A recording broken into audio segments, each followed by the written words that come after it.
নবীজি একটা হাদিসে বলেছেন যে দুটো তরল পদার্থ আছে, এই দুটো যার সৌভাগ্য নসিব হয়েছে ইনশাআল্লাহ সে জাহান্নামে যাবে না।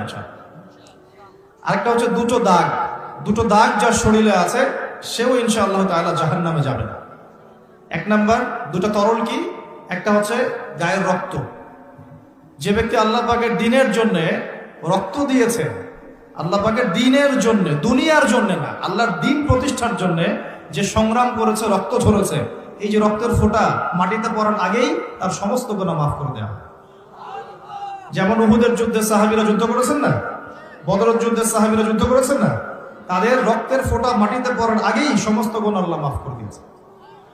আরেকটা তরল পদার্থ হচ্ছে অশ্রু, চোখের পানি।